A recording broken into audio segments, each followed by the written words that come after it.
오늘은 울지 말라라는 제목으로 함께 말씀을 나누도록 하겠습니다. 우리 삶 가운데 여러 가지 슬픔과 아픔이 있는데 주님 이 시간 찾아오셔서 우리들에게 말씀하시는 거예요. 울지 말라.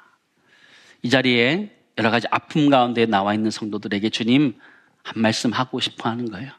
울지 말라 말씀하시는데 그 위로가 우리 온 교회 가운데 있기를 간절히 소망합니다. 여러분, 갓난아이가 태어나면 하루에 몇 번이나 우는 것 같아요? 어떤 사람 보니까 한 달에 한 100번 정도 운다 이렇게 얘기하는데 그것만 울까요? 저는 가만히 생각해 보니까 아이들을 가만히 생각해 보면 최소한 하루에 한 5번에서 한 10번은 울지 않나 그런 생각이 들더라고요. 사실 그렇게 따지고 보면 잠자는 시간 빼고, 그죠? 기저귀 갈아주는 시간 빼고, 뭐 밥 먹는 시간 빼고 이러면요, 사실 계속 운다 이렇게 보는 게 맞는 것 같아요.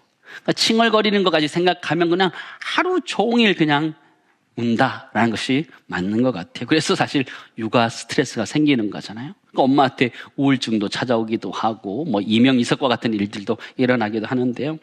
그렇다고 우는 아이를 방치할 수가 없잖아요. 밤에 자는데 아이가 칭얼거리는데 내가 자야 되기 때문에 그럴 수 없어? 그럴 수 없잖아요. 그럼 잠이 깨어나가서 아이를 돌보기도 하는데, 그러니까는 갓난아이가 있는 가정은요, 남편이나 아내나 다 수면이 부족해요.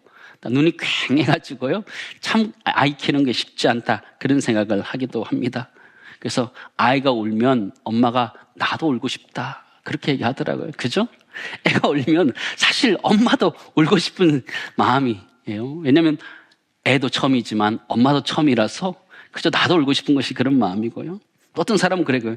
내 인생은 애들 밑닦아 주다가 다 지나가는구나 그런 얘기를 하기도 합니다. 참 아이 키우는 거 쉽지 않은데요. 그러나 이 언어를 구사할 수 없는 아이들에게 있어서 울음이라는 것은 단순한 그냥 힘들다 이런 것을 표현한 것이 아니고 자신의 말로 표현할 수 없기 때문에 할 수밖에 없는 의사소통의 수단이다라는 것을 우리는 잘 알고 있습니다.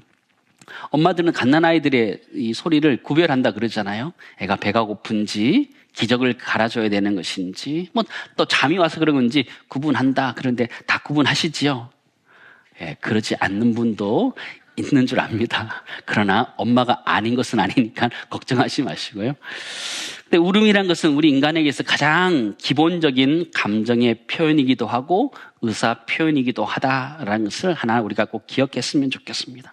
오늘 성경에 보면 울었던 한 여인의 이야기가 기록되어져 있는데 나인성 과부의 이야기입니다. 11절 12절 말씀 보실까요?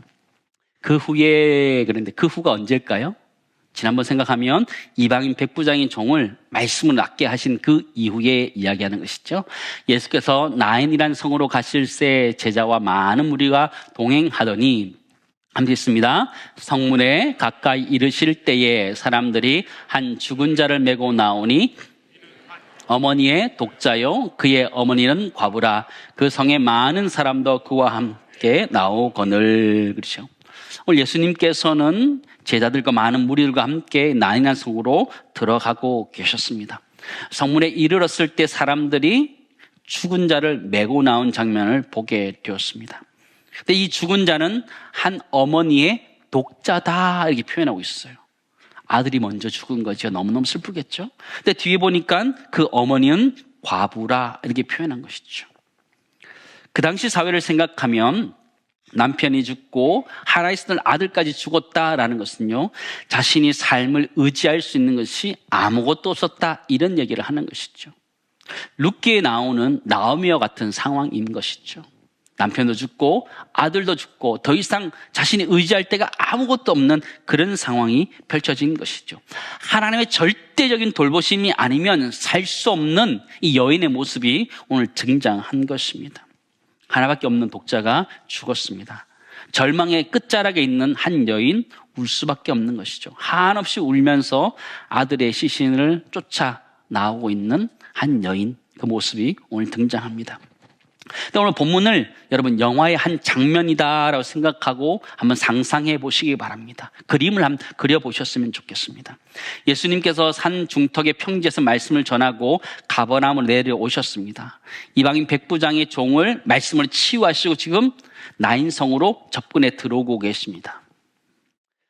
기적의 역사, 말씀의 역사를 행하는 예수님의 행렬이 지금 들어오고 있고 죽음의 행렬이 지금 나오고 있는 장면을 우리는 보게 됩니다. 두 행렬이 지금 마주치고 있는 장면을 보게 되죠. 나인선 성문 앞에서 지금 두 그룹이 만나게 된 것이요. 생명의 그룹과 죽음의 그룹이 만나고 있는 어마어마한 장면이 펼쳐지고 있는 것이죠. 많은 무리가 예수님도 따랐지만 이 여인을 향해서도 많은 무리가 따랐다라는 것을 보아서 이 여인의 슬픔만이 아니라 이 나인성 모두의 슬픔과 같은 어려움들을 우리는 발견하게 됩니다. 영화의 한 장면이라 생각하면 굉장히 의미 있는 운명적인 장면이다라고 볼 수 있습니다. 생명의 행렬과 죽음의 행렬이 지금 나인 성문에서 만나고 있기 때문입니다. 생명의 행렬과 죽음의 행렬이 지금 나인 성문에서 만나고 있는 거예요.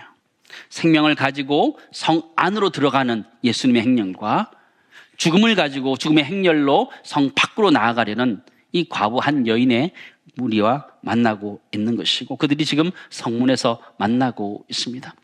나인성은 굉장히 작은 성이었다 알려져 있는데 성문이라고 해봤자 얼마 안 될 것 같아요.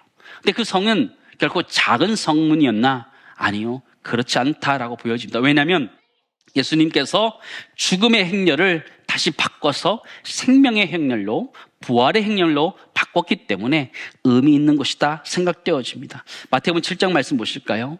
좁은 문으로 들어가라. 멸망으로 인도하는 문은 크고 그 길이 넓어 그리로 들어가는 자가 많고 생명으로 인도하는 문은 좁고 길이 협착하여 찾는 자가 적음이라. 그죠?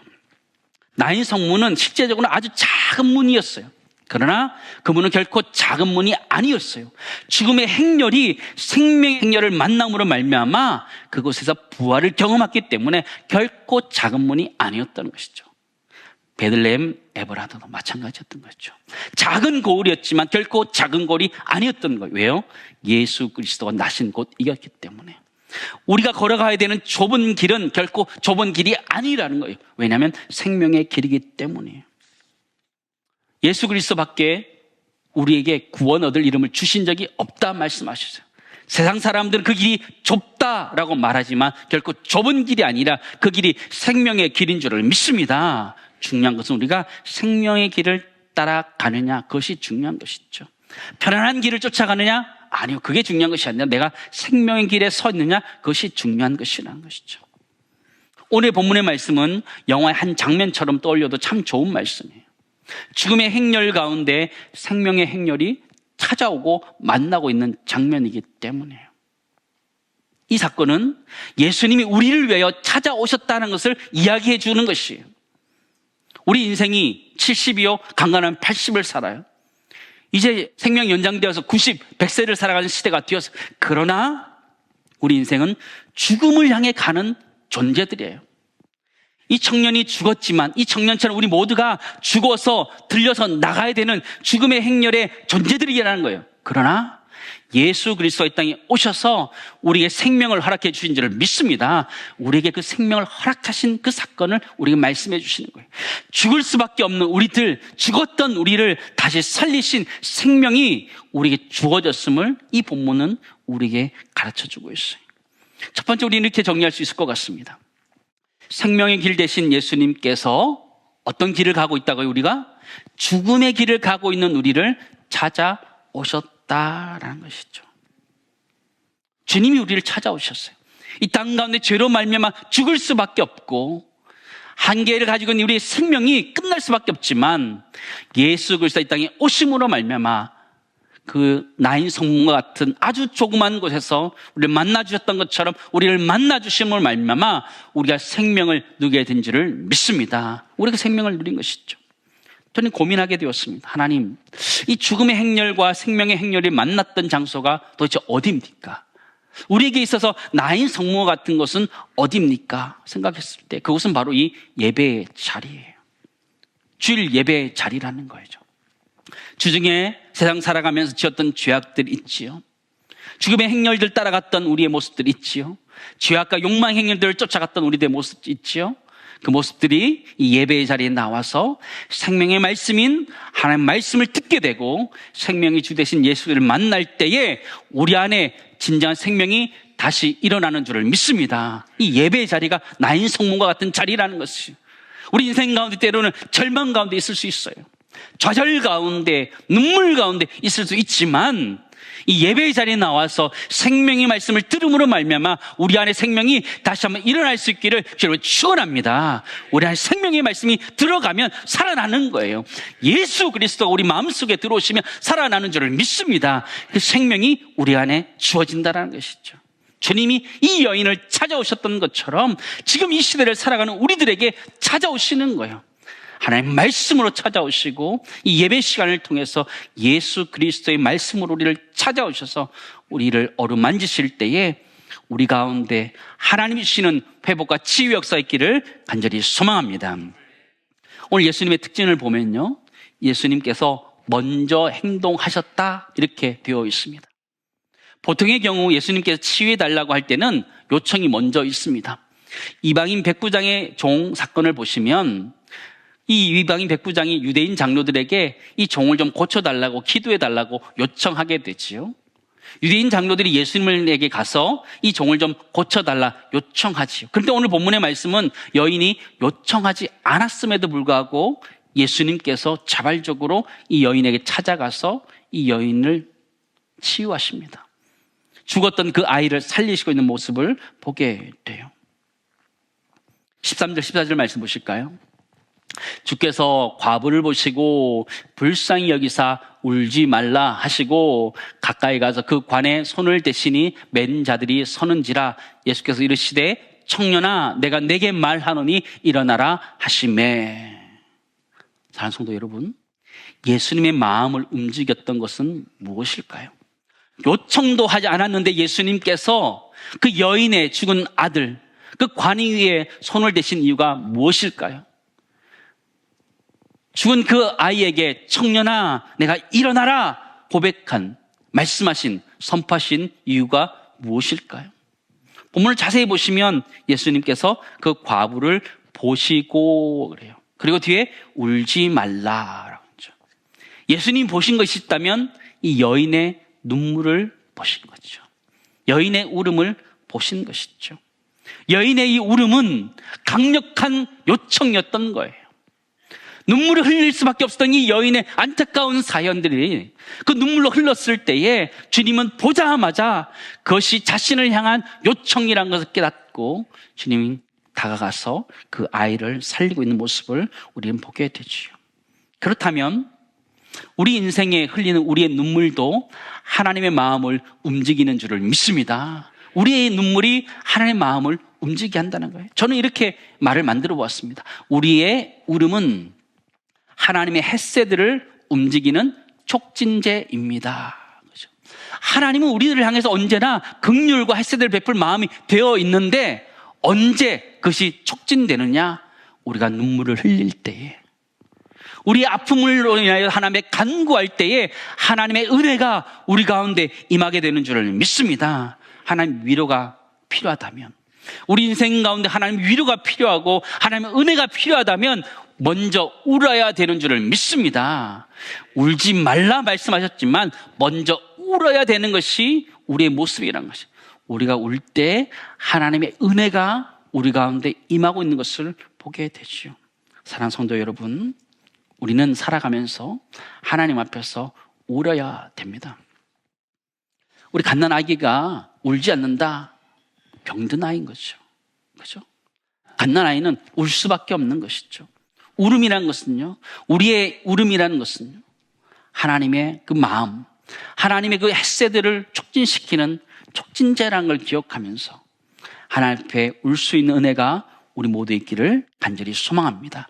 그렇게 우리가 울 때에 하나님이 다가오셔서 우리에게 울지 말라 말씀하시는 거예요.